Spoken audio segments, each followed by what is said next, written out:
सहनावतु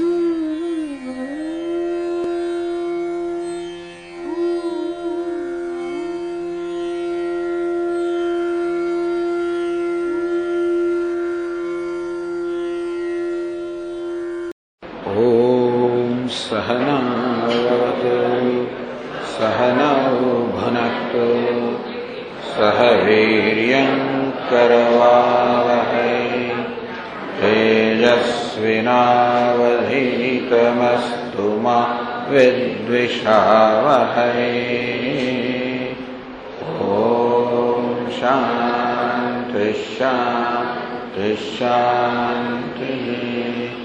ॐ पूर्णमदः पूर्णमिदं पूर्णात् पूर्णमुदच्यते पूर्णस्य पूर्णमादाय पूर्णमेवावशिष्यते। ॐ शान्ति शान्ति शान्तिः। श्रुतिस्मृतिपुराणानाम् आलयं करुणालयं नमामि भगवत्पादं शङ्करं लोकशङ्करं शङ्करं शङ्कराचार्यं केशवं बादरायणं सूत्रभाष्यकृतौ वन्दे भगवन्तौ पुनः पुनः। ईश्वरो गुरुरात्मेति मूर्तिभेदविभागिने व्योमवद्व्याप्तदेहाय दक्षिणामूर्तये नमः। अखण्डानन्दसम्बोधः वन्दनाद्यस्य जायते गोविन्दं तमहं वन्दे चिदानन्दतनुं गुरुम् अखण्डं सच्चिदानन्दम् अवाङ्मनसगोचरम् आत्मानमखिलाधारम् आश्रयेऽभीष्टसिद्धये यदा लम्बोदरं हन्ति सतां प्रत्यूहसम्भवम् तदा लम्बे दयालम्बम् लंबोदरपदाम्बुजम्।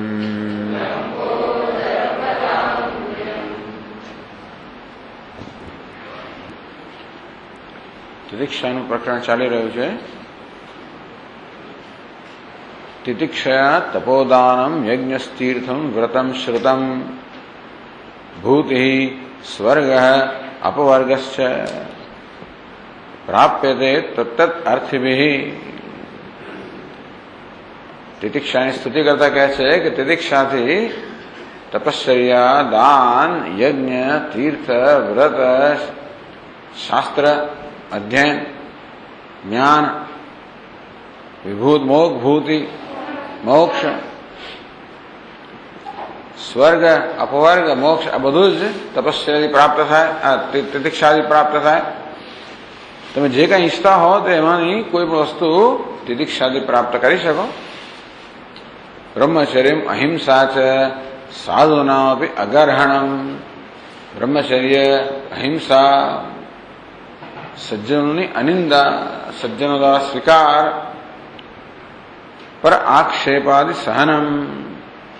જે આક્ષેપ બીજાઓ કરે, નિંદા કરે, કલંક ઓઢાડે એ બધું સહન કરવું.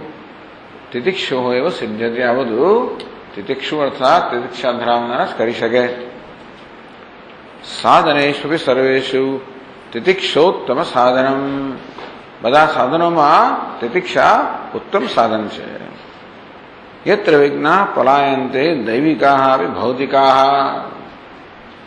જે તિતિક્ષારૂપી જ્યારે કવચ હોય કે શસ્ત્ર હોય ત્યારે આદિ દૈવિક આદિ ભૌતિક આ બધા વિઘ્નો પલાયન થઈ જાય છે તિતિક્ષાની સામે આવતા છે.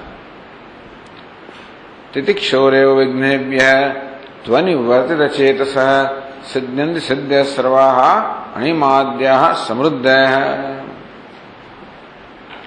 તિતિક્ષુ અર્થાત તિતિક્ષા ધરાવનાર વિઘ્નેભ્ય અનિવર્તિત ચેતસ, વિઘ્નથી જેનું ચિત્ત ડગી જતું નથી, પાછું ફરતું નથી, અર્થાત એ વિઘ્નને તાબે થતો નથી એવો તિતિક્ષુ અર્થાત સહન કરનાર સહનશીલ વ્યક્તિ. સર્વાહ સિદ્ધ્ય સિદ્ધ્યંતિ, મનુષ્ય બધી જ સિદ્ધિઓ પ્રાપ્ત કરી શકે. અણિમાદ્યાઃ સમૃદ્ધયઃ, અણિમા વગેરે સમૃદ્ધિઓ કે સિદ્ધિઓ પણ પ્રાપ્ત કરી શકે. તસ્માન મુમુક્ષો અધિકા તિતિક્ષા સંપાદનીય ઈપ્સિત કાર્ય સિદ્ધે કે સિદ્ધ્યય. તસ્માદ મુમુક્ષુ એટલા માટે કહેવામાં કે મુમુક્ષુએ અધિકા તિતિક્ષા સંપાદનીય, મુમુક્ષુએ અધિક પ્રયત્ન કરે પણ તિતિક્ષાને સંપાદિત કરવી જોઈએ, ટૂંકમાં સહનશીલતા કેળવવી જોઈએ. તિતિક્ષા અર્થાત સહન કરવું. અપ્રતિકાર પૂર્વકમ, મનમાં પ્રતિકાર ન જન્મે, ચિંતા ન જન્મે, વિલાપ ન જન્મે, મનની સ્વસ્થતા જળવાઈ રહે એ રીતે સહન કરવું.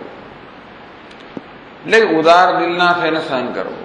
મનમાં ક્ષમા હોય, જે આપણને દુઃખ આપનાર હોય એના પ્રત્યે ક્ષમા, એ પ્રકારે ઉદાર હૃદયતા, ઉદાર દિલતા હોવી જોઈએ કે ભાઈ આ દુનિયામાં આ પ્રકારની વસ્તુ ચાલ્યા જ કરે. તામ તિતિક્ષસ્વ ભારત, માત્રા સ્પર્શાસ્તુ કૌંતેય શીતોષ્ણ સુખ દુઃખદાહ.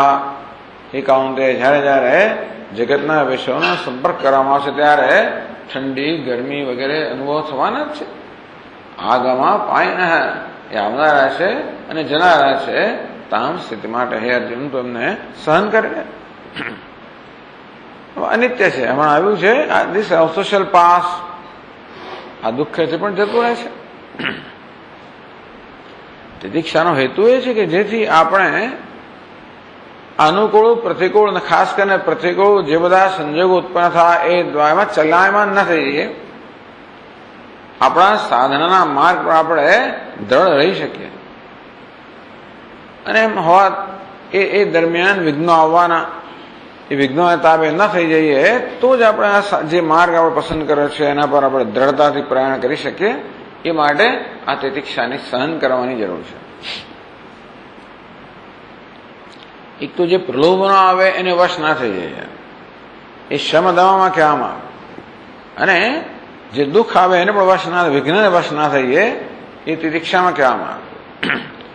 એક તો દુનિયા આપણામાં પ્રલોભન ઉત્પન્ન કરીને આપણા ચિત્તને વિચલિત કરે, અથવા આપણે દુઃખ આપીને આપણા ચિત્તને વિચલિત કરે.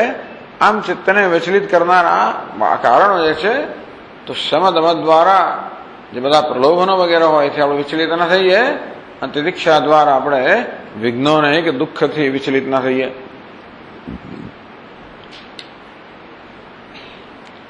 તીવ્ર મુમુક્ષા ચ મહતી ઉપેક્ષા ચ ઉભે તિતિક્ષા સહકારી કારણમ. કહે છે કે તીવ્ર મુમુક્ષા, તીવ્ર મુમુક્ષા હોય, મોક્ષની તીવ્ર ઈચ્છા હોય, સાથે સાથે મહતી ઉપેક્ષા, કહો તેમ પ્રલોભનોની, જગતના વિષયોની, આકર્ષણોની મહાન ઉપેક્ષા, આ બે જે છે એ પણ તિતિક્ષામાં સહકારી કારણ બને છે, સહાયભૂત બને છે. એટલે જે માર્ગે આપણે જઈ રહ્યા છીએ એ માર્ગે પ્રયાણ કરવાની, એ માર્ગ દ્વારા જે ધ્યેય પ્રાપ્ત થાય છે એ ધ્યેય પ્રત્યેની આપણી તીવ્ર લાલસા એટલે મુમુક્ષા, અને જોડે જોડે એ સિવાયની જે કેટલી વસ્તુઓ છે એના પ્રત્યેની ઉદાસીનતા, ઉપેક્ષા. સ્વાભાવિક છે કે આ તો જોઈએ છે. એટલે મોક્ષની તીવ્ર ઈચ્છા, મોક્ષને આપણે વરેલા હોઈએ તે, અને બીજી બધી વસ્તુઓની ઉપેક્ષા. આ જે વૃત્તિઓ છે એ પણ તિતિક્ષા અર્થાત સહન કરવામાં અત્યંત ઉપયોગી છે, સહાયભૂત છે. હવે 40મા પાના પર આગળ કહે છે 145મા શ્લોકમાં,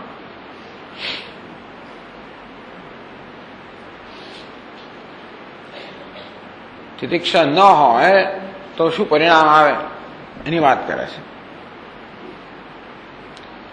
તત્તત્કાલ સમાગતા મયતતૈઃ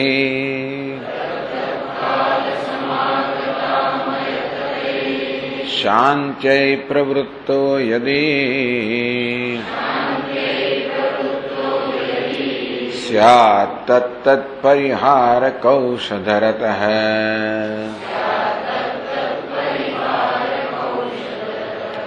તચ્ચિંતને તત્પરઃ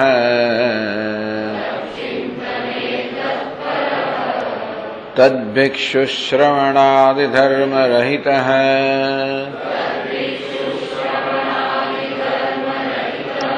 ભૂત્વામૃતશ્ચેત્તતઃ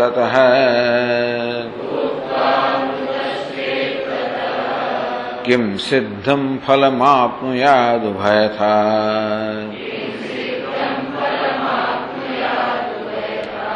ભ્રષ્ટો ભવેત સ્વાર્થતઃ.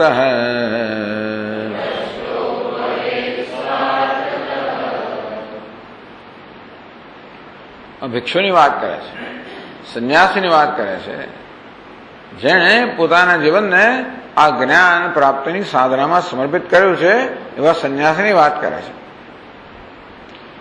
એથી આ પ્રકરણ પૂરું કરે છે. કારણ કે અર્જુને ભગવદ્ ગીતામાં પ્રશ્ન કરેલો, અયતિ શ્રદ્ધયોપેત યોગાત ચલિત માનસ અપ્રાપ્ય યોગ સંસિદ્ધિ કામ ગતિમ કૃષ્ણ ગચ્છતિ. અયતિ, જે અયતિ છે અર્થાત યત્નમાં જે ઢીલો છે, યત્નમાં જે મંદ છે, પૂરતો યત્ન કરતો નથી, યત્ન કરવામાં જ અલ્પ છે. અયતિ યોગાત ચલિત માનસ, મૃત્યુ સમયે એનું ચિત્ત યોગથી ચલાયમાન થઈ જાય, પોતાના ધ્યેય વિષયથી ચલાયમાન થઈ જાય, તો એ ભગવાનની શું ગતિ થાય? યતિ એટલે કે સંન્યાસી. સંન્યાસી મૃત્યુ સમયે યોગ માર્ગથી અર્થાત પોતાના ધ્યેય વિષયથી એનું ચિત્ત ચલાયમાન થઈ જાય, તો એ ભગવાન એની શું ગતિ થાય? આપે કહ્યું કે અંતે જે મતિ હોય એની એ જ ગતિ થાય. તો અંતમાં તો આની મતિ પરમ બ્રહ્મમાં નથી, તો એની શું ગતિ થશે? શું એને અત્યાર સુધી કેટલા બધા પ્રયત્નો નષ્ટ થઈ જશે, છિન્ન ભિન્ન થઈ જશે, કે શું થશે? એવો અર્જુનનો પ્રશ્ન છે. એના સંદર્ભમાં આ ચર્ચા કરવામાં આવે છે કે ભિક્ષુ તત્તત્કાલ સમાગત આમય તતેઃ. એટલે સંતતિ, આમય એટલે કે રોગ, નિરામયતા એટલે કે નિરોગતા. આમય એટલે રોગ કે વ્યાધિ. આ સમાગત આમય તતેઃ, આ રોગની પરંપરા આવે, વ્યાધિની પરંપરા આવતી જાય એક પછી એક. આજે શરદી, કાલે ઉધરસ, પછી માથું દુખવું, પેટમાં દુખવું, ને કમરનું દુખવું, ફલાણું થવું, એવી બધી આવતી જાય. શાંતિ પ્રવૃત્તો યદી, એ પ્રકારની વ્યાધિ એટલે કે દુઃખ. આ નાની મોટી વ્યાધિઓ જે છે આપણને દુઃખ આપે, અને તેથી એ વ્યાધિને શાંત કરવામાં પ્રવૃત્ત, એમાં જ પ્રવૃત્ત છે. દુઃખ સહન કરવા બદલે આ દુઃખને કેમ દૂર કરવું એમાં જ પ્રવૃત્ત છે. પ્રવૃત્તો યદિ સ્યાત તત્તત્ પરિહારક ઔષધ રત, એ પ્રત્યેક વ્યાધિનું પરિહાર કરનારું જે ઔષધ છે એ ઔષધના સેવનમાં જ રત હોય. તચ્ચિંતને તત્પર, સદ એના ચિંતનમાં જ રત હોય કે આ શું આવ્યું ને શું ગયું ને કેમ કરવું, કેમ ના કરવું, કઈ ઔષધિ શું, આના ચિંતનમાં એ સતત.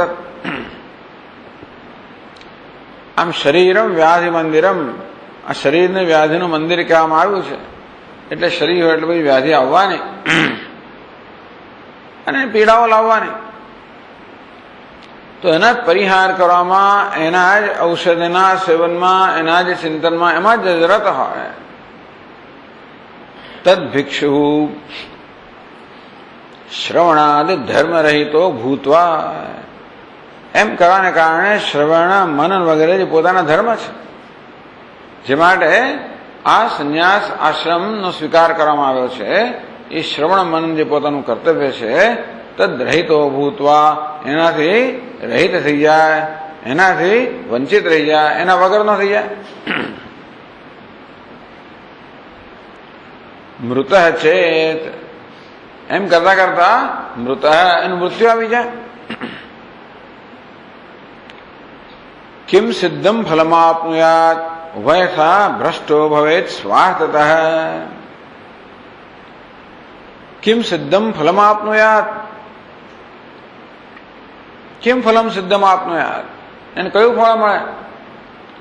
કશું ફળ ના મળે. ઉભયથા ભ્રષ્ટ, આ બંનેથી ભ્રષ્ટ થઈ ગયો.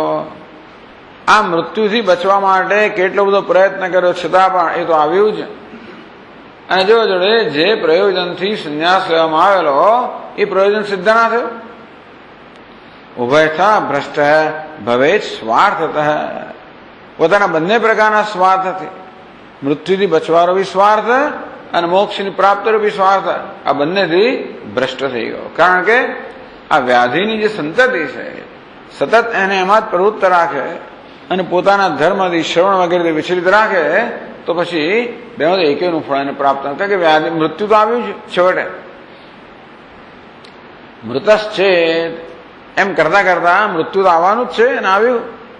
તો એ બંને પ્રકારના પોતાના ધ્યેયથી ભ્રષ્ટ થઈ જાય. ટૂંકમાં જો આવું આ રીતે સહનશીલતાના ભાવને કારણે દરેક નાની મોટી જે કઈ વસ્તુ આવે એના પરિહારમાં જ માણસ રત રહે, તો એનો બધો સમયની શક્તિની પાછળ જ ચાલી જવાના છે અને પોતાનો જે ધર્મ છે એ ધર્મથી મનુષ્ય વંચિત રહી જવાનો છે. અને આ રીતે બંનેના ફળથી વંચિત રહી જાય. આગળ કહે છે, યોગમભ્યસ્યતો ભિક્ષોઃ યોગાચલિત ચેતસઃ પ્રાપ્ય પુણ્યકૃતાં લોકાન ઇત્યાદિ પ્રાહ કેશવઃ.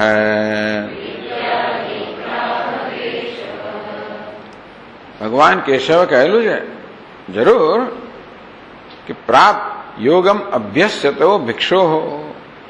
આ ભિક્ષુ કહો, સંન્યાસી કહો, યતિ કહો, જે યોગનો અભ્યાસ કરી રહ્યો છે, એ જ્ઞાનના સંદર્ભમાં યોગ એટલે શ્રવણમ મનનમ નિધ્યાસનમ એનો અભ્યાસ કરી રહ્યો છે.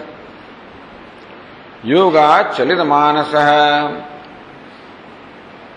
અનુમાન યોગ અર્થાત પોતાના ધ્યેય વિષયથી ચલિત થઈ ગયો, માર્ગથી ચલિત થઈ ગયો. તો શું થાય એનું? પ્રાપ્ય પુણ્યકૃતાન લોકાન ઉષિત્વા શાશ્વતી સમાહ શુચિનામ સીમિતામ ગેહે યોગ ભ્રષ્ટો ભી જાયતે. ભગવાન અર્જુન ચિંતા ના કરીશ. નહીં કલ્યાણકૃત કશ્ચિત દુર્ગતિમ તાત ગચ્છતિ. હે તાત, હે પુત્ર, કલ્યાણકૃત જેણે જીવનમાં આ પ્રકારે વૈરાગ્ય, શ્રદ્ધા, શ્રવણ વગેરે દ્વારા પોતાનો કલ્યાણનો માર્ગ સ્વીકાર્યો છે, એનું ક્યારેય પતન થતું નથી. માટે આવો જે સાધક છે, યતિ છે, જે પોતાનું ધ્યેય સિદ્ધ કરી શક્યો નથી, એ પ્રાપ્ય પુણ્યકૃતામ લોકાન, એ પુણ્યશાળી લોકો વડે પ્રાપ્ત થનાર જે લોક છે, સ્વર્ગ વગેરે કે ઉત્તમ લોક છે, એને પ્રાપ્ત કરે છે. ઉષિત્વા શાશ્વતી સમાહા, અને ત્યાં આગળ ખૂબ દીર્ઘકાળ સુધી નિવાસ કરીને ત્યાંના જે કે ભોગ હોય એ ભોગવીને ફરી પાછો મનુષ્યના રૂપમાં મર્ત્યલોકમાં મનુષ્ય રૂપે જન્મ લે છે. શુચિનામ શ્રીમતામ ગેહે યોગ ભ્રષ્ટ. અયોગથી ભ્રષ્ટ થયેલો સાધક છે એ શુચિનામ, જે પવિત્ર હોય, શ્રીમતામ ધનવાન હોય, સંસ્કારી ધનવાન કુટુંબમાં એનો જન્મ થાય છે.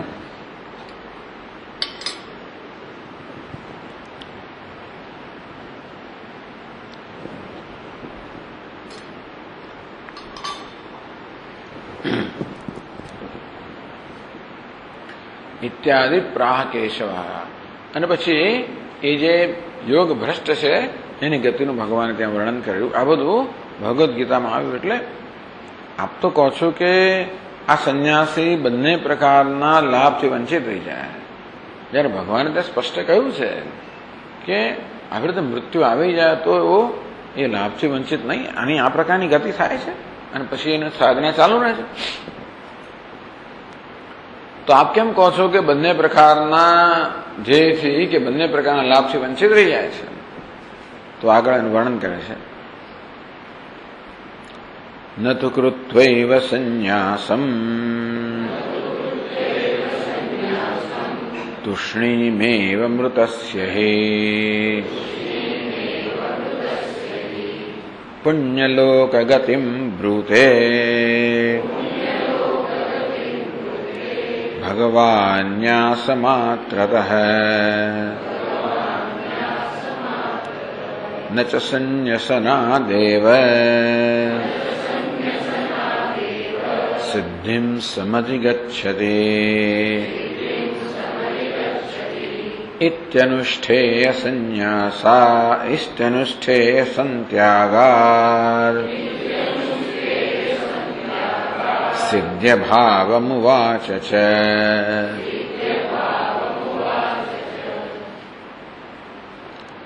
તો કે નહીં, ભગવાને જે કહ્યું એ આને લાગુ નથી પડતું.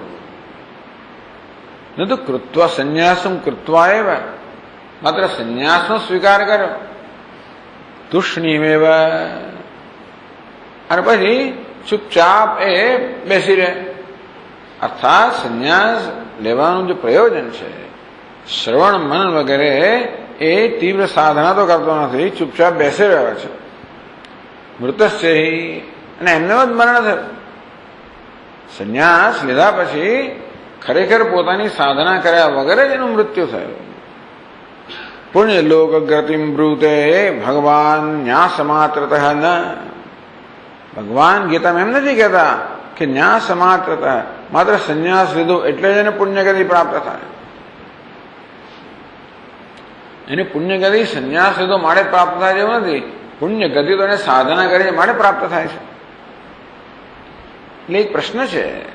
એટલા માટે ઘણા લોકોને સંન્યાસનું બહુ મૂલ્ય હોય છે કે સંન્યાસ હવે બ્રહ્મલોકને પ્રાપ્ત થાય, એટલે મૃત્યુ સમયે સંન્યાસ લઈ લે, જેથી સંન્યાસીને આપોઆપ બ્રહ્મલોક પ્રાપ્ત થાય. હવે એ માત્ર સંન્યાસ લેવા માત્રથી કે સંન્યાસીને અનુરૂપ જીવન જીવવાથી. અહીં કહે છે કે સંન્યાસ માત્રથી પ્રાપ્ત ન થાય. કે ભગવાને કહ્યું છે ન ચ સંન્યસનાદેવ સિદ્ધિમ સમધિગચ્છતિ ન કર્મણામ અનારંભાત નૈષ્કર્મ્યમ પુરુષોશ્નુતે. કર્મ ન કરવાથી કોઈ માણસ નૈષ્કર્મ્ય પ્રાપ્ત ન થાય. ભલે હું કર્મ ન કરતો પણ સંન્યાસ લઉં તો ન ચ સંન્યસનાદેવ, જ્ઞાન રહિત જે સંન્યાસ છે એ સંન્યાસ માત્રથી કે માણસને સિદ્ધિ પ્રાપ્ત થતી નથી. એટલે ભગવાને કહ્યું છે ન ચ સંન્યસનાદેવ સિદ્ધિમ સમધિગચ્છતિ. સંન્યાસ લેવા માત્રથી મનુષ્ય કઈ સિદ્ધિને પ્રાપ્ત કરતો નથી. એ અનુષ્ઠેય સંત્યાગાત ન કર્મણામ અનારંભાત. કર્મ એટલે અનુષ્ઠેય, કર્મ એટલે પોતાની સમક્ષ જે કર્તવ્ય છે તે. જે કોઈ જીવનની જે કોઈ અવસ્થામાં હોય, તે બ્રહ્મચર્ય હોય, ગૃહસ્થ, વાનપ્રસ્થ, સંન્યાસ, જે કોઈ અવસ્થા હોય, એ અવસ્થાને અનુરૂપ જે કોઈ કર્તવ્ય પોતાની સમક્ષ હોય એ કર્તવ્ય કર્મ કરવું જોઈએ. ભગવાનનું એ કહેવું છે ત્યાં તો અનુષ્ઠેય સંત્યાગાત. જે અનુષ્ઠેય એટલે અનુષ્ઠાન કરવા યોગ્ય છે એ પોતાનું કર્તવ્ય, એનો ત્યાગ કરી દીધો. સિદ્ધિ અભાવ વાચ છે ન કર્મણામ અનારંભાત નૈષ્કર્મ્યમ પુરુષ અશ્નુતે. કર્મ ન કરવા માત્રથી આ મનુષ્યને નૈષ્કર્મ્ય અર્થાત મોક્ષ પ્રાપ્ત થતો નથી.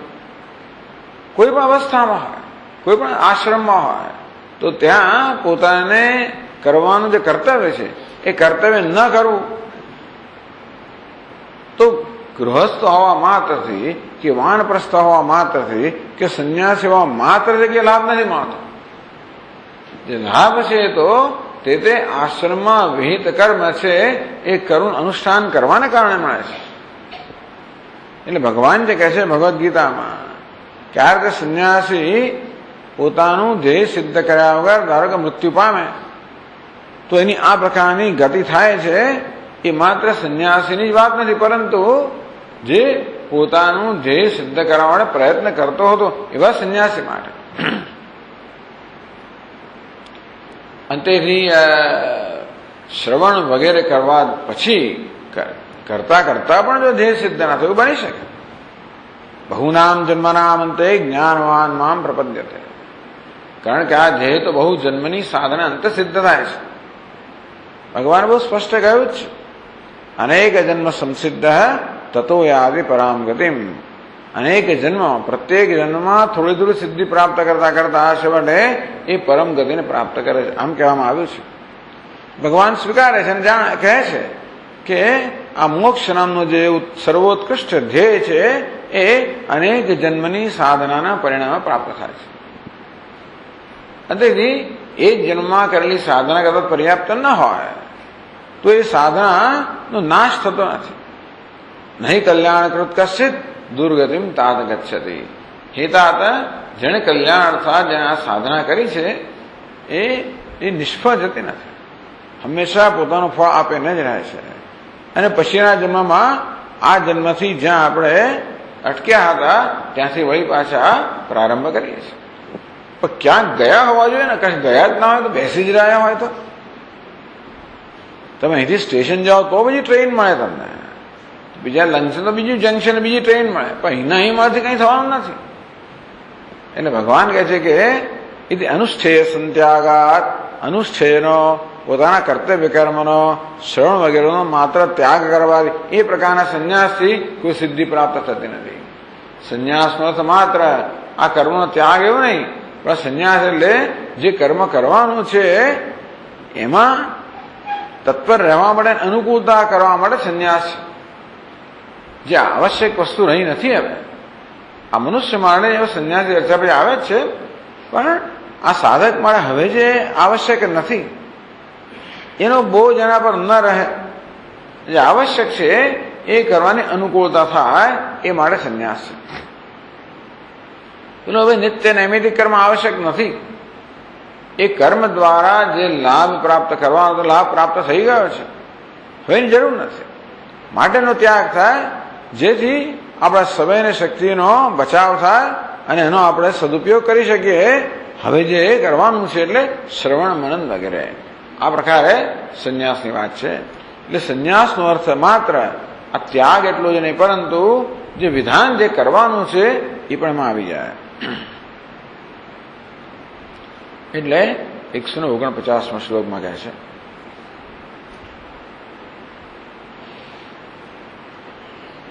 તસ્માત તિતિક્ષયા સોઢ્વા તત્તદ દુઃખમુપાગતમ કુર્યાત શક્યનુરૂપેણ શ્રવણાદિશનૈ શનૈ.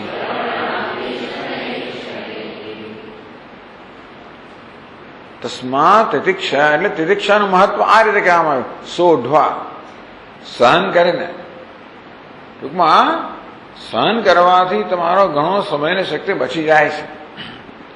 આ બધી સાધના જે છે તપશ્ચર્યા કે સહન એ સાધક હોવી જોઈએ, બાધક નહીં. ટૂંકમાં એવું સહન ના કરો કે તમે કયું કરી જ ના શકો, એટલું સહન કરો કંઈ કરી જ ના શકાય એવું હેતુ નથી. કોઈ પણ તપશ્ચર્યા સાધક હોવી જોઈએ, બાધક નહીં. તિતિક્ષા પણ તપશ્ચર્યા છે, એ પણ સાધક હોવી જોઈએ, બાધક નહીં.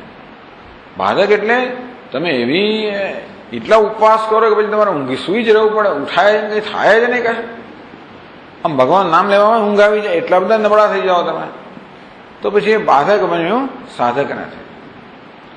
તે કોઈ પણ વસ્તુ તમે વ્યાયામ કરો તો એ સાધક. એવો વ્યાયામ કરો એક દિવસ ઉભીને સવારે કે બધા એક જાત સાંયો દુખવા મળે, 15 દાડા સુઈ રહેવું પડે, એ પછી બાધક થયો, સાધક નથી. કોઈ વસ્તુ ઘણી વાર લોકો એવા ઉત્સાહમાં આવી જાય ને પછી જે ચાલુ પડી જાય અને પછી ખબર પડે કે આ તો આ શરીરથી સહન થતું નથી, બાધક બની જાય છે. એટલે કોઈ પણ જે સાધન હોય સાધક હોવી જોઈએ, તિતિક્ષા પણ સાધક હોવી જોઈએ. એટલે એટલી બધી જડતા ન રાખવી જોઈએ કે એવો જુલમ થાય પોતાના શરીર પર કે શરીર બિચારો પછી કશું કામ જ ના આપી શકે, એવો આનો હેતુ નથી. હેતુ એ છે કે આપણે ક્રમે ક્રમે ધીમે ધીમે આપણી સહન શક્તિ વધારવી જોઈએ. ઠંડી, ગરમી, ભૂખ, તરસ, અગવડ, સગવડ, જરા થોડો તાવ તર્યો, આવું બધું જાય નાનું મોટું, એને સહન કરવાની આપણી શક્તિ વધારવી જોઈએ. કહેવાનો હેતુ એ છે જેથી એ બધી વસ્તુઓનું ધ્યાન ન ખેંચી લે, આપણો સમય અને શક્તિનો વ્યય ન કરી નાખે, આપણને આપણા ધ્યેયમાંથી આપણે ચલાયમાન ના કરે. એ તમે બેઠા છો ટેબલ પર, અભ્યાસ ચાલે છે અને પંખો બંધ થઈ ગયો ધારો કે, બસ ગમે તેમ કરીને ચાલુ કરો, લાઈટ જતી રહી, આ થયું, આવશે ભાઈ ચાલુ રાખતો ના, શું થયું, ક્યાં થયું, ફલાણો કેમ કરો, પેલો લાવવાના, કંઈક તો વિકલ્પ લાવો જ એવું તો એવું સહન કરતા રહો. આવી બધી વસ્તુઓ જે છે સહન કરતા રહો. એવી સહન શક્તિ વધારવી જોઈએ. નાની મોટી, એને ભૂખ લાગી, હું ઉભી થઈને હમણાં જ ખાવું એવું કશું નહીં, અડધા કલાક પછી છે, જમવાનો સમય થોડો દૂર છે, થોડું સહન કરે. તરસ લાગી ઉઠીને ઉપર જા, કઈ વાત, થોડું પછી ત્યાં ઉપર ત્યારે પાણી પીજે. એટલે આ રીતે આવું નાનું મોટું બધું આવ્યા જ કરે. દરેકને માટે તો ઉપાય કર્યા જ કરો તો કશું આપણે સ્થિરતાથી કરી શકીએ નહીં. તસ્માત તિતિક્ષયા તત્ત ઉપાગતમ દુઃખમ સોઢવા. પ્રારબ્ધવશાત જે કે નાનું મોટું દુઃખ આવે એને તિતિક્ષાથી સહન કરીને શનૈ શક્તિ રૂપેણ શ્રવણાદિ કુર્યાત. ધીમે ધીમે પણ પોતાની શક્તિ અનુસાર શ્રવણ મનન વગેરે કરવું જ જોઈએ. ટૂંકમાં આ શ્રવણનો હેતુ પણ શું છે? આત્માનું અનુસંધાન. આપણા ચિત્તમાં આત્માનું કે ઈશ્વરનું, પરમાત્માનું, સત્યનું અનુસંધાન થતું રહે. શાસ્ત્રના શ્રવણનો હેતુ એ જ છે કે કારણ કે શાસ્ત્રનો વિષય આત્મા જ છે કે બ્રહ્મ છે, અને જીવને બ્રહ્મનું ઐક્ય, આત્મા બ્રહ્મ છે એનું પ્રતિપાદન કરવું એ શાસ્ત્રનો વિષય છે. શાસ્ત્રનું શ્રવણ કરવું, એના વાક્યો વિચાર કરવો, અને તેથી આત્માના વાસ્તવિક સ્વરૂપનું અનુસંધાન કરવું. એટલા જ માટે કે આત્માના અવાસ્તવિક સ્વરૂપનું અનુસંધાન થતું જ રહે છે. હું જીવાત્મા છું, કરતા છું, ભોગતા છું, અનુસંધાન કોઈ પ્રકારના પ્રયત્ન વગર થતું જ રહે છે. એ તો સ્વભાવ ટેવ પડી ગઈ છે. એટલે નવી ટેવ પાડવી કે હું બ્રહ્મ છું, જગત સત્ય નથી, મિથ્યા છે વગેરે જે કાંઈ છે બ્રહ્મ છે. શાસ્ત્ર જે આ મુખ્ય વસ્તુઓ કહે છે એ સતત આપણા મનમાં રહે, એને સંસ્કાર પડે, એ સંસ્કાર દ્રઢ થાય, એ માટે સતત એ બધા સત્યોનું અનુસંધાન મનમાં થયા કરે. એ માટે શાસ્ત્રનું શ્રવણ કહો, મનન કહો, ચિંતન કહો, ધ્યાન કહો, બધું એના માટે છે. અને આ રીતે આપણા મનમાં જે દ્વૈતના કે દેહ ભાવના, જીવ ભાવના સંસ્કાર જન્મો જન્મથી અનાદિકાળથી દ્રઢ થયેલા છે, એ ધીમે ધીમે સિદ્ધ થવા માંડશે. અને જે તત્વ છે કે હું બ્રહ્મ છું એ સંસ્કાર ધીમે ધીમે જરા દ્રઢ થતા હશે. આ કરવાની જરૂર છે. શનૈ શ્રવણાદિ કુર્યાત માટે ધીમે ધીમે પણ આ શ્રવણ વગેરે પ્રયત્નો કર્યા જ કરવા જોઈએ. શક્તિ અનુરૂપેણ, પોતાની શક્તિ અનુસાર. કોઈ કહે કે મારામાં બહુ શક્તિ નથી, તો કંઈ વાંધો નહીં. જેટલી શક્તિ અત્યારે પાછી હોય એ શક્તિનો ઉપયોગ આમાં કરવો જોઈએ. એ માટે તિતિક્ષા અત્યંત સહાયભૂત છે. આપણા મનને બીજી બધી વસ્તુઓમાં વિક્ષિપ્ત ન કરવા દ્વારા કે ન થવા દેવા દ્વારા તિતિક્ષા આ કરવામાં સહાયભૂત બને છે. અને છેલ્લે કહે છે પ્રયોજનમ તિતિક્ષાયા સાધિતાયા પ્રયત્નતઃ પ્રાપ્ત દુઃખા સહિષ્ણુત્વે ન કિંચિદપી દૃશ્યતે. એટલે તિતિક્ષાનું મુખ્ય પ્રયોજન તો આ જ છે. તિતિક્ષાથી બહુ બધું સિદ્ધ થાય કહ્યું, પણ તિતિક્ષાથી નહીં, સાધનાથી સિદ્ધ થાય. અણિમાદી સિદ્ધિઓ પ્રાપ્ત થાય અને બ્રહ્મ છે બધું અહિંસા બધું પ્રાપ્ત થાય, પણ તે સાધન કરવાથી તિતિક્ષા આપણને તે સાધન કરવાની અનુકૂળતા કરી આપે છે. આપણામાં સહન શક્તિ સહન કરવા માટેનું એક મૂલ્ય છે. સહન થવું જોઈએ, આપણાથી સહન શક્તિ વધવી જોઈએ. અને તેથી આપણે નાની નાની વસ્તુઓને તાબે ના થઈ જઈએ, એ પ્રકારનું મૂલ્ય હોવું જોઈએ.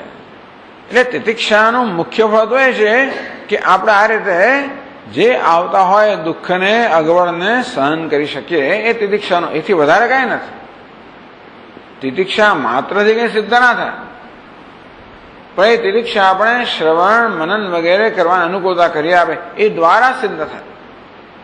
અથવા તિતિક્ષા વડે આપણે જે કંઈ બીજી સાધના કરવા માંગતા હોઈએ, ધારો કે બીજો કોઈ ધ્યેય હોય, અણિમાદી સિદ્ધનું ધ્યેય હોય, કે બીજા કોઈ પ્રકારનું ધન સંપત્તિનું ધ્યેય હોય, ધારો કે કોઈ પણ ધ્યેય હોય, એ સિદ્ધ કરવામાં, તે ધ્યેયને પ્રાપ્ત કરવામાં ના પ્રયત્નમાં લાગેલા રહેવું એ તો આવશ્યક છે.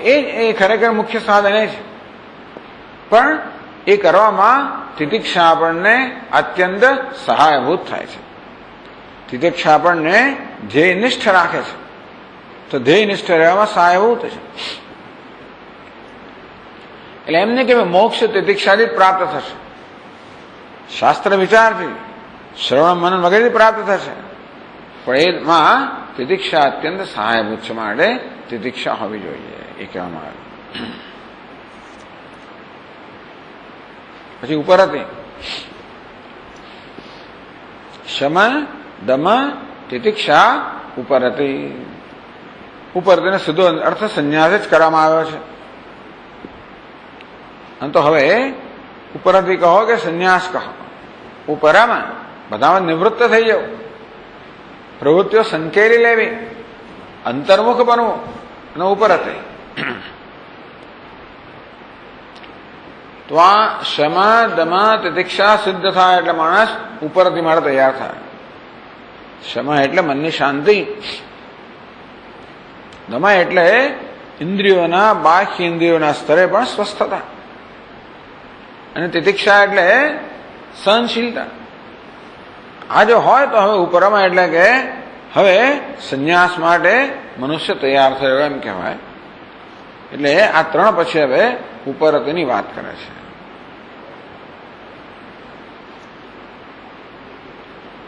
તો કહે છે 151 શ્લોકમાં, સાધનત્વેન દૃષ્ટાનામ સર્વેષામપી કર્મણામ વિધિના યઃ પરિત્યાગઃ સસંન્યાસસ્સતાં મતઃ ઉપરમયતિ કર્મ.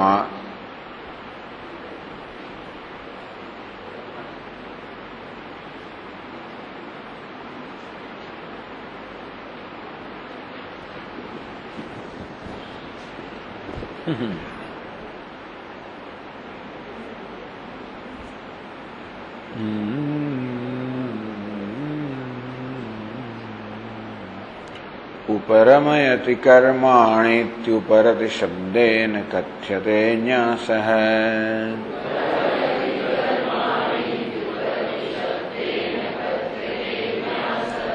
ન્યાસેન હિ સર્વેષાં શ્રુત્યા પ્રોક્તો વિકર્મણાં ત્યાગઃ.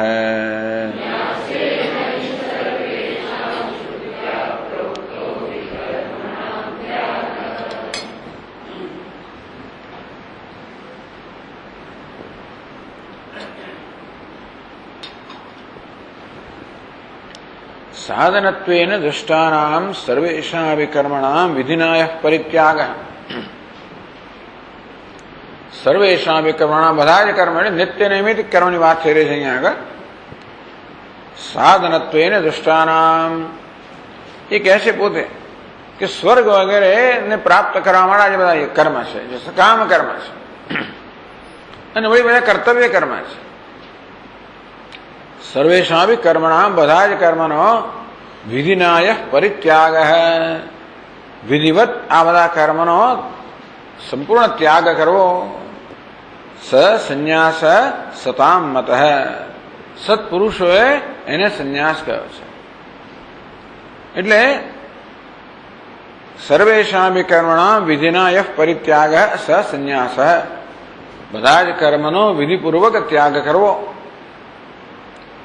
સાધનત્વેન દુષ્ટાન, અત્યાર સુધી જેને સાધન માનવામાં આવતા હતા, અત્યાર સુધી આવશ્યક હતા, આ નિત્ય નૈમિતિક કર્મ એ નિષ્કામ કર્મ. સકામ કરવાની વાત તો છોડો, પરંતુ નિષ્કામ કર્મનો પણ ત્યાગ. આ નિત્ય નૈમિતિક કર્મ એટલે ઈશ્વરની આરાધના. વૈદિક સંસ્કૃતિમાં દરેક મનુષ્યના જીવનમાં ઈશ્વરની આરાધના હોવી જોઈએ. એ માટે દરરોજ કરવાના અને નૈમિત્તિક એટલે પ્રસંગોપાત કરવાના જે કર્મો છે એનું વિધાન કરવામાં આવ્યું કે આ તો કરવા જ જોઈએ. દરરોજ 5 યજ્ઞ તમારા જીવનમાં હોય, એટલે દરરોજ જીવનમાં કંઈક દેવતાઓની આરાધના હોય, કંઈ પિતૃઓની આરાધના હોય, કંઈ ઋષિઓની આરાધના હોય, કે શાસ્ત્રની આરાધના હોય. ભાઈ આસપાસનો સમાજ છે બધાની પણ કોઈક રીતે એમને પણ આપણું ઋણ ચૂકવવાનું હોય. આ રીતે આ સર્વ રૂપમાં રહેલા ઈશ્વરની આરાધના એ જીવનમાં વણાઈ ગયેલી હોય. એ દ્વારા વળી કોઈ પ્રકારના ફળની અપેક્ષા ન હોય. એનું નામ છે નિત્ય કર્મ. નૈમિત્ય કર્મ જે નિમિત્તો આવ્યા કરે, પછી એ નિમિત્તો આવે એ વખતે વિશેષ કે રામનવમી આવે ને જન્માષ્ટમી આવે વગેરે જે વિશેષ કર્મ થાય, એકાદશી હોય, પૂર્ણિમા હોય, ચતુર્થી હોય, અષ્ટમી જે ક્યાં હોય તે, તો એ દિવસોમાં કે એ સમયે જે વિશેષ કર્મ થતા હોય. એટલે ટૂંકમાં અમુક દિવસો જે છે કે અમુક પ્રસંગો છે એ તે દેવતા માટે ની આરાધના માટે વધારે ઉત્તમ ગણવામાં આવ્યા છે, વધારે અનુકૂળ ગણવામાં, એટલે માટે ત્યારે વધારે કંઈક થાય. એટલે શિવજીના ભક્તો એનું નિમિત્ત જુદું હોય, વૈષ્ણવનું નિમિત્ત જુદું હોય, બધા દરેકનું. નવરાત્રિ એટલે ઘણા લોકો બરોબર લાગી પડતા હોય છે દેવીના ભક્તો જે હોય. ગણેશ ચતુર્થીના ગણેશના ભક્તો, જન્માષ્ટમીના દિવસો આવે ત્યારે બધા એ ભક્તો. ટૂંકમાં બધાના માટે બધું ના હોય, પણ દરેક ભક્તો કે સાધકો માટે તે પ્રકારના જે નિમિત્તો કે પ્રસંગો છે એ વધારે ઉત્તમ ગણવામાં આવ્યા છે. એ પણ હોય. આમ ટૂંકમાં નિત્ય નૈમિત્તિક કર્મ જીવનમાં હોય, ઈશ્વરની આરાધના હોય, એ આપણા અંતઃકરણની શુદ્ધિ માટે છે. ઈશ્વરની આરાધના નિષ્કામ આરાધના એટલે કે કોઈ કામનાની પૂર્તિ માટે નહીં, પરંતુ પોતાના કર્તવ્ય રૂપે કે ઈશ્વરને અર્પણ કરવા રૂપે જે કર્મ થતા હોય એ અંતઃકરણની શુદ્ધિ માટે છે. એટલે આ કર્મની જરૂરિયાત છે. આ નિત્ય નૈમિત્ત કર્મ જરૂરી છે. એ આધ્યાત્મિક સાધનાને અંતર્ગત છે. આધ્યાત્મિક સાધન અંતઃકરણ શુદ્ધિ, ઈશ્વરની પ્રાપ્તિ, એના માર્ગમાં આવશ્યક છે. સાધનત્વેન દુષ્ટાનામ, નિત્ય નૈમિત્તિક કર્મો જે અંતઃકરણ શુદ્ધિ માટે આવશ્યક હતા. સર્વેષાં કર્મણામ, એ બધા જ કર્મ વિધિનાય. હવે ક્યારે પરિત્યાગ થાય? એની જયારે જરૂર ના હોય ત્યારે. એટલે વસ્તુને છોડવું નામ સંન્યાસ નથી, પણ એની જરૂરિયાતથી ઉપર ઉઠવું અને આગળનું પગલું, એક સીડીનું નીચેનું પગલું છોડીને ઉપરનું પગથિયું. તો હવે સંન્યાસનો અર્થ એ છે કે હવે આ વ્યક્તિ શાસ્ત્ર વિચાર કે શ્રવણ મનન વગેરેને પોતાનું જીવન સમર્પિત કરે, એમાં રત એમાં લાગેલો રહે. તો ભાઈ પેલા બધા જે છે વિઘ્નરૂપ એટલા માટે એને છોડી દે.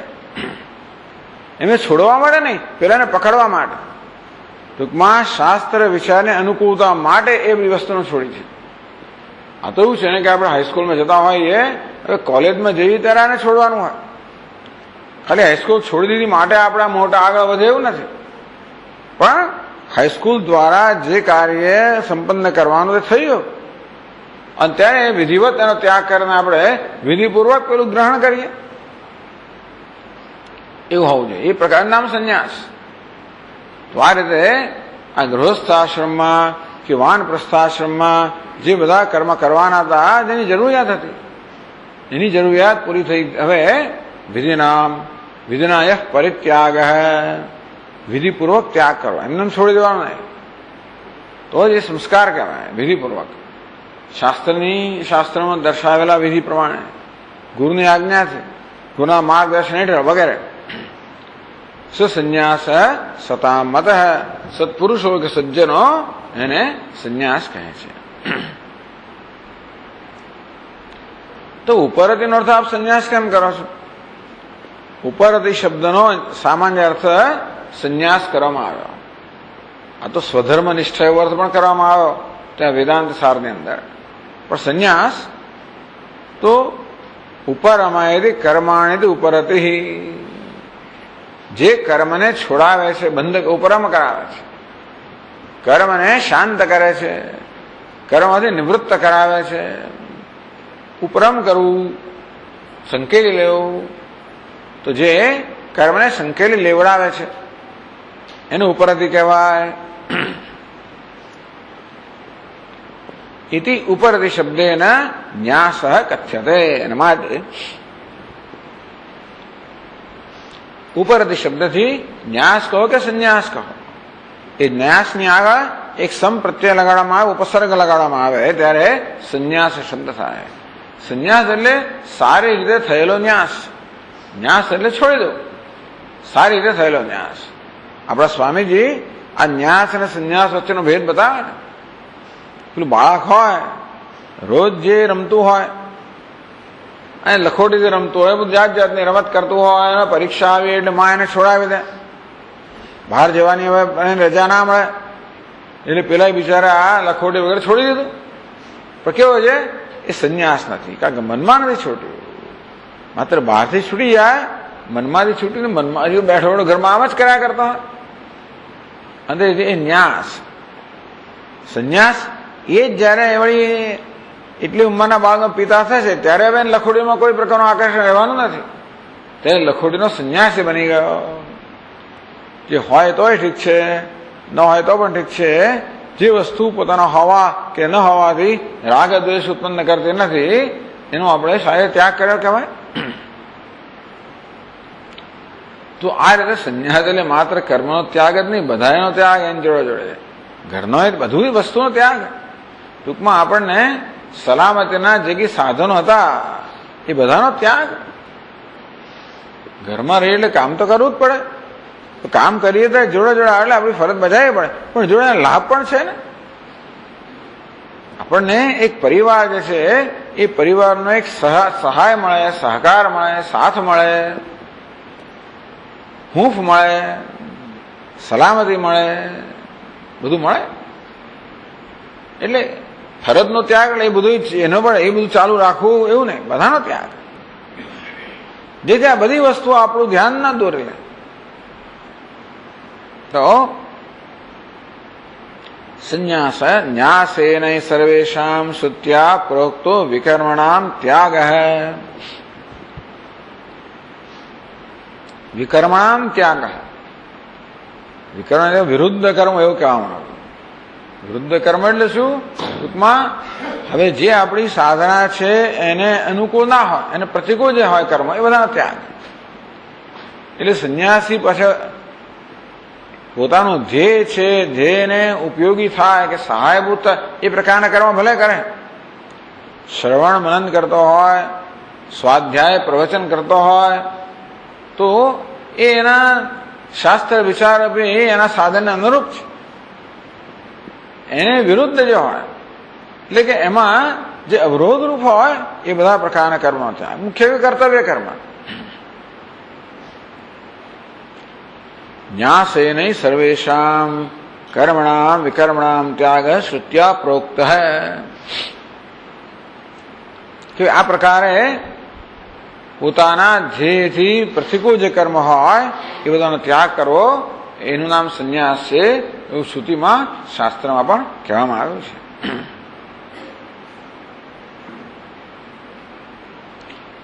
હવે મુંડકો ઉપનિષદમાં કહેવામાં આવ્યું, પરીક્ષલોકાન કર્મચિતાન બ્રાહ્મણ નિર્વેદમાયાદ નાસ્ત કૃત કૃતેન. કર્મચિતાન લોકાન પરીક્ષા, કર્મથી સિદ્ધ થનારા બધા લોક, એ બધી સિદ્ધિઓ છે, એ બધી સિદ્ધિઓની પરીક્ષા કરને. શાસ્ત્રમાં લોક શબ્દ એટલે કે ભૂહુ ભુવઃ સ્વઃ આ બધા અનાત્મ લોક. કર્મથી જે લોક એ અનાત્મ લોક હોય હંમેશા. જેનો બે પ્રકારના લોક છે, અનાત્મલોક અને આત્મલોક. આત્મલોકની વાત તો બૃહદારણ્યક ઉપનિષદમાં કરવામાં આવી. યેષામ ન અયમ આત્મા અયમ લોક. અમે જેને હવે આ આત્મલોક પ્રાપ્ત કરવો છે, કિમ પ્રજયા કરિષ્યામ, એમણે અનાત્મલોકની પ્રાપ્તિના સાધન કર્મણા પ્રજયા ધનેન. આ કર્મ પ્રજા ધન વગેરે અનાત્મલોકની પ્રાપ્તિના સાધન છે, એની સાથે હવે અમને શું નિસ્બત? કઈ નહીં. યેષામ ન અયમ આત્મા અયમ લોક. અમને જેને હવે એ આત્મલોક પ્રાપ્ત કરવો છે, એમને માટે અનાત્મલોકની પ્રાપ્તિના સાધનનું કોઈ પ્રયોજન રહ્યું નથી. બસ વિકર્મણામ ત્યાગ, પોતાના ધ્યેયની સ્પષ્ટતા થાય એટલે હવે એ ધ્યેયમાં મદદરૂપ ન થનારા હોય એટલું જ નહીં, પરંતુ એ ધ્યેયની પ્રાપ્તિમાં કોઈ રીતે અવરોધરૂપ હોય એ બધા કરવાનો ત્યાગ કરવો તો યોગ્ય જ છે. કોઈ પણ સંજોગોમાં આપણે જે ધ્યેય પ્રાપ્ત કરવું છે, ઘરેથી જ્યાં જવું પહોંચવું હોય આપણું ગંતવ્ય સ્થાન, તો એ સિવાયના જે બીજા માર્ગ બધાનો ત્યાગ કરી જ દઈએ આપણે. બસ સ્ટેન્ડ ઉપર તો બધી બહુ બસો આવે, નવી નવી બસો આવે, સીએનજી બસ આવે, એર કન્ડિશન, એટલે બેસવું એવું નથી ભાઈ. આપણી ખડખડ ધજ બસ હોય તો ખખડ ધજ હોય, પણ લઈ જનારી તો એમાં જ બેસીએ આપણે. કેટલા ગોબા પડ્યા અને કેટલા બધા જે શું થયું, આ બધી આ બસોને તો કઈ ચિંતા જ નથી ને. ખૂણા ખાધે ચારે બાજુ ગોવા પડેલા જ હોય, આજુબાજુ બાદ દે ભલે. પણ જે હોય તો અગત્યની વસ્તુ એ છે કે ધ્યેયને પહોંચવાનું છે. પેલા બધી સારી સારી બસો એટલે શું થઈ ગયું કે આપણે બેસે એવું નથી હોતું. આમ અનાત્મલોકની પ્રાપ્તિના સાધન જે છે એનો ત્યાગ થઈ જાય. આત્મલોકની પ્રાપ્તિનું જયારે એ નિશ્ચય દ્રઢ થાય ત્યારે આને વિવેક અને વૈરાગ્ય કહેવામાં આવે. જેનો વિવેક જયારે હોય કે મારે આત્મલોક પ્રાપ્ત કરવા છે. અત્યાર સુધી અનાત્મલોક મળે એક આકર્ષણ હતું, એટલા જ માટે કે અનાત્મલોક આપણને સ્વર્ગ વગેરેની પ્રાપ્તિ થાય તો બસ જીવનું ધ્યેય પ્રાપ્ત થઈ જશે, એવી જાતનો ખ્યાલ હશે કે આ લોકની અંદર પણ સત્તા પ્રતિષ્ઠા વગેરે પ્રાપ્ત થાય એટલે આપણે બસ જીવનનું ધ્યેય કૃતકૃત્ય બની જઈશું, એવું કંઈ હોય? એ બધાની મર્યાદા જોઈ લીધી. હવે નાસ્તિ અકૃત કૃતેના. અકૃત જે મોક્ષ છે, નિત્ય છે, એ કોઈ કૃત એને કર્મથી પ્રાપ્ત ન થાય. આ જગતમાં આ કૃત કંઈ છે જ નહીં. જગતમાં જે કંઈ છે બધું કર્મથી પ્રાપ્ત થનારું જ છે અને માટે અનિત્ય જ છે. કિમ કર્મણા, તો પછી કર્મથી કર્મ કરવાનો અર્થ શું? એટલે સાધનત્વેન દુષ્ટાનામ કર્મણામ. આ રીતે દુનિયાની આ બધી સિદ્ધિઓ પ્રાપ્ત કરવા માટેના સાધનોનું જે કર્મ એનો ત્યાગ. દુનિયાવી સિદ્ધિઓ પ્રાપ્ત કરવાના, અનાત્મલોક પ્રાપ્ત કરવાના સાધનોનું જે કર્મ છે એ બધા કર્મનું કોઈ પ્રયોજન હવે રહેતું નથી. જ્યારે આ વિવેકનો ઉદય થયો છે કે મારા જીવનમાં આત્મલોક પ્રાપ્ત કરવાનો છે. એટલે હવે એ ચર્ચા આગળ કરે છે. ચાલો પછીનો શ્લોક આપણે જોઈએ, 153માં.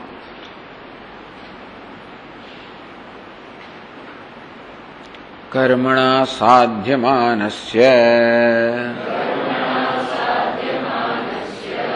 અનિત્યત્વં શ્રૂયતે યતઃ કર્મણા નેન કિમ નિત્ય ફલેપ્સો પરમાર્થિનઃ.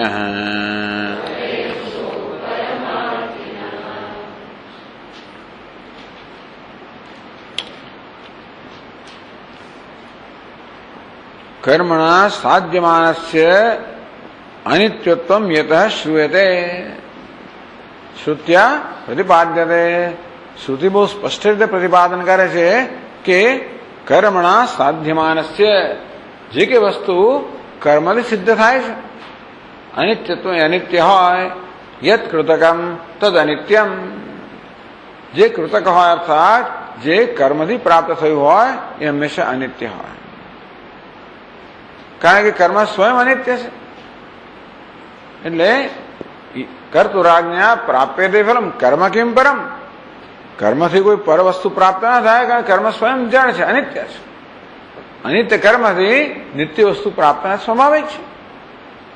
એ તો ભલે સ્વાભાવિક મહત્વની વસ્તુ એ છે કે મારે નિત્ય વસ્તુ પ્રાપ્ત કરવી છે, એ પ્રકારનો એક નિશ્ચય. કર્મથી પ્રાપ્ત થનારી વસ્તુ તો અનિત્ય છે, એ તો છે જ, પણ મારે એટલે કહ્યું કે પરમા નિત્ય ફલેપ્સો પરમાર્થિન, નિત્ય ફળની ઈચ્છા ધરાવનાર એ અગત્યનું છે. એ જીવનમાં વિવેક છે કે હું કોણ છું? નિત્ય ફળની ઈચ્છા ધરાવનારો છું. એ જાતનો મનમાં એક વાર દ્રઢ નિશ્ચય થાય, જીવનમાં નિત્ય ફળ પ્રાપ્ત કરવાનું આપણા મનમાં એનો નિશ્ચય જયારે જન્મે ત્યારે જ આ બધું મહત્વનું બને છે. ત્યાંથી મહત્વનું રહેતું નથી. જ્યાં સુધી આપણે જીવનમાં નાની નાની વસ્તુઓથી સંતુષ્ટ થઈએ ત્યાં સુધી આવી વસ્તુનો અર્થ રહેતો નથી. ભલે આપણે કહીએ કે કર્મથી અનિત્ય વસ્તુ છતાંય પણ હજી અનિત્ય વસ્તુઓથી આપણે સંતોષ હોય કે આકર્ષણ હોય તો કર્મની જરૂરિયાત રહેવાની જ છે. નિત્ય ફલે ઈપ્સો, આમ નિત્ય ફળની ઈપ્સા એટલે કે ઈચ્છા ધરાવનાર, પરમાર્થિન, પરમાર્થી અર્થી, પરમની પ્રાપ્તિ કરનારી ઈચ્છા ધરાવનારો. અર્થી એટલે ઈચ્છા ધરાવનાર, પરમાર્થી એટલે પરમની ઈચ્છા ધરાવનાર. જે પારમાર્થિક ફળ પ્રાપ્ત કરવા માંગે છે કે પરમ કે આનંદ પ્રાપ્ત કરવા માંગે છે. બ્રહ્મવેદ આપનોથી પરમ, આ બ્રહ્મનો જ્ઞાની છે એ પરમને પ્રાપ્ત કરે છે. એ પરમ કહો, નિત્ય કહો, અનંત કહો, સર્વોત્કૃષ્ટ કહો, એની પ્રાપ્તિની ઈચ્છા જે ધરાવનારા છે અને એ નિત્ય છે. નિત્ય ફલેપ્સો, આ નિત્ય ફળની ઈચ્છા ધરાવનાર માટે કર્મણા અનેન કર્મણા કિમ નાસ્ત્ય કૃત કૃતેન, કૃતેન એટલે કર્મણા કિમ એવો પ્રશ્ન ત્યાં કર્યો. કૃતેન કિમ કર્મણા કિમ નાસ્ત્ય અકૃત, અકૃત તો ક્યાંય છે જ નહીં, બધી વસ્તુ અનિત્ય જ છે. તો પછી એ અનિત્યની પ્રાપ્તિ કરાવનારા કર્મનું શું પ્રયોજન, શું ઉપયોગ? અર્થાત કોઈ ઉપયોગ નથી. આ પ્રકારે અનેન કર્મણા કિમ, કારણ કે શ્રૂયતે તદ્યથા કર્મજિતો લોક ક્ષેત્ર કર્મજિતો લોક ક્ષેતે એવમેવ અમુત્ર પુણ્યજિતો લોક ક્ષીયતે. જેવી રીતે આ લોકની અંદર કર્મથી પ્રાપ્ત કરેલી જે કે સિદ્ધિઓ હોય એ કાળે કરીને ક્ષીણ થઈ જાય છે, અને તે રીતે પરલોકની અંદર પણ પુણ્યથી પ્રાપ્ત કરેલી સિદ્ધિઓ ક્ષીણ થવાની જ છે. એ વાત તો શ્રુતિથી આપણે ખબર પડે. આ લોકનો નિયમ તો ખબર છે કે આ લોકમાં કર્મથી જે પ્રાપ્ત કરીએ એ બધું ક્ષીણ થઈ જાય છે, એવું નશ્વર છે. તો ભાઈ સ્વર્ગમાં એવું થાય છે શું ખબર પડે આપણને? એટલે શ્રુતિ કહે છે એવમ એવા અમૂત્ર પુણ્યચિતો લોક ક્ષેત્ર. તે જ રીતે અમૂત્ર એટલે પરલોકની અંદર જે પુણ્યથી પ્રાપ્ત થયેલો લોક છે એ પણ ક્ષીણ થઈ જાય છે. એટલે આમાં શ્રુતિની જરૂર પડી. શ્રુતિ યત, કારણ કે પેલા મીમાંસક એમ કે તમે ચિંતા ના કરો, સ્વર્ગમાં જશો એટલે તમને બસ નિત્ય ફળ પ્રાપ્ત થશે. અપામ સોમમ અમૃતા ભૂમ બભૂમ અભૂમ, અમે તો અમર બની ગયા. બસ સોપાન કરી કરીને અમર બની ગયા, એટલે કે આ સોમયા કરીને અમે અમરતાને પ્રાપ્ત થયા. એવું માનનારા લોકો પણ છે કે આ લોકમાં આને મરતે લોક કહેવાય, પેલો તો અમર લોક છે, ત્યાં જઈએ એટલે અમર બની જાય. એવું જે માનતા હોય એ લોકો તો એ સ્વર્ગ લોકને પ્રાપ્ત કરવા માટેનો પ્રયત્ન કરવાના છે. એટલે એક જગ્યાએ શાસ્ત્ર પોતે જ કહે છે કે ભાઈ એ અમૂત્ર પુણ્યજિતો લોક ક્ષીયતે, ભાઈ પુણ્યથી પ્રાપ્ત થયેલો જે લોક છે એ પણ ક્ષીણ થવાનો છે. ક્ષીણે પુણ્ય મર્ત્ય લોકમ વિશંતિ, ત્યાં પણ ગયા પછી પુણ્ય ક્ષીણ થાય તો તમને વળી પાછા મર્ત્ય લોકને પ્રાપ્ત થશો. એટલે મુંડકો ઉપનિષદ બહુ વિસ્તારથી કહેવામાં આવ્યો. इमम लोकम हीनतरम वा विशंति, આ લોકને પ્રાપ્ત થાય કે એથી હીન લોકને પ્રાપ્ત થાય. આ રીતે મૃત્યુ પછી શું થશે એ માટેનું પ્રમાણ તો શ્રુતિ છે. એટલે કહ્યું શ્રુયતે યતઃ. આમ આ લોકની અંદર કર્મથી અનિત્ય ફળ પ્રાપ્ત થાય એ માટે શ્રુતિની જરૂર નથી. એ માટે તો આપણું પ્રત્યક્ષ અનુમાન વગેરે પર્યાપ્ત છે. પરંતુ પરલોકમાં શું થાય છે એ માટે શ્રુતિ પ્રમાણ છે. એટલે કહ્યું કે ભાઈ નિત્ય ફલેપ્સો પરમાર્થિન અને એને કર્મણા કેમ, નિત્ય ફળની ઈચ્છા ધરાવનાર, જે પારમાર્થિક ફળની ઈચ્છા ધરાવનાર છે એને આ કર્મથી શું પ્રયોજન છે? કોઈ પ્રયોજન નથી. આ રીતે કર્મનો ત્યાગ થાય. એટલે કર્મનો ત્યાગ થતા પહેલા આ પ્રકારનો વિવેક છે એ વાત કરે છે. ચાલો આપણે શનિવાર આગળ ચર્ચા કરશું. ઓમ પૂર્ણમદ પૂર્ણમિદમ પૂર્ણાત પૂર્ણમુદચ્યતે માદાય પૂર્ણમેવાવશિષ્યતે. ઓમ શાંતિ શાંતિ શાંતિ. શંકરમ શંકરાચાર્યમ કેશવમ બાદરાયણમ સૂત્રભાષ્યકૃતૌ વંદે ભગવन्तૌ પુનઃ પુનઃ. ઈશ્વરો ગુરુરાત્મેતિ મૂર્તિભેદવિભાગિને વ્યોમવદ્વ્યાપ્તદેહાય દક્ષિણામૂર્તયે નમઃ. ઓમ શાંતિ શાંતિ શાંતિ. હરિ ઓમ. શ્રી ગુરુભ્યો નમઃ. હરિ ઓમ.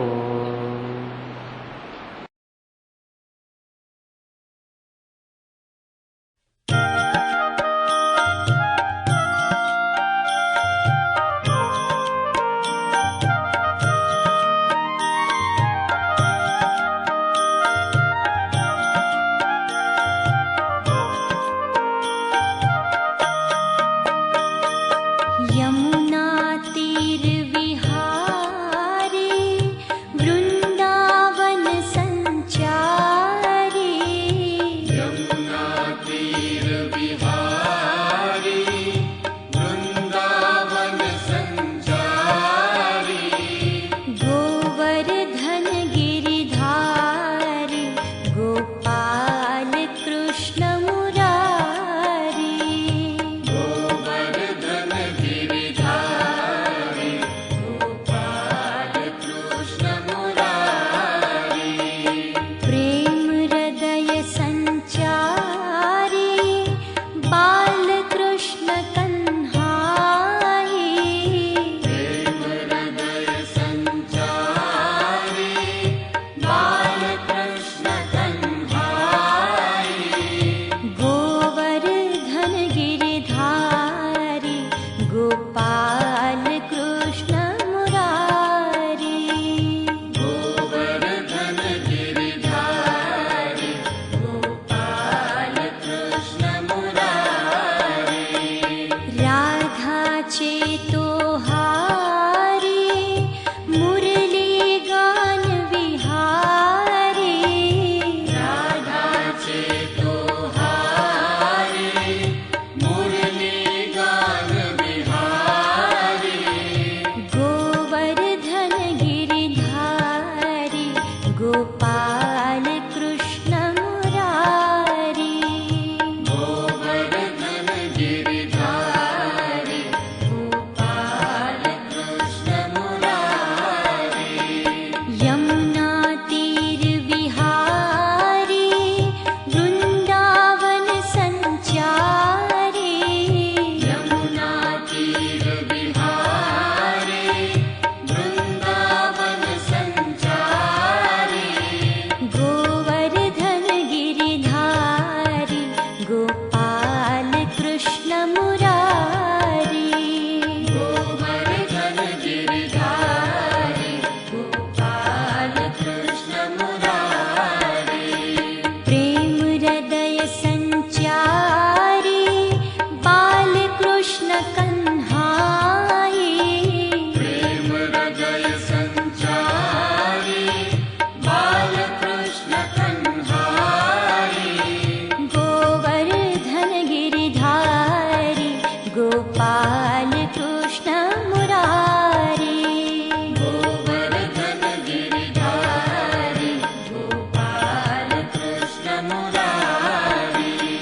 राधा चेतोहारी मुरली गान विहारी राधा चेतोहारी मुरली गान बिहारी गोवर्धन गिरिधारी गोपाल कृष्ण मुरारी गोवर्धन गिरिधारी गोपाल कृष्ण मुरारी यमुना तीर विहारी वृंदावन संचारी यमुना तीर बिहारी वृंदावन संचारी गोवर्धन गिरिधारी गोपाल कृष्ण मुरारी गोवर्धन गिरिधारी गोपाल कृष्ण मुरारी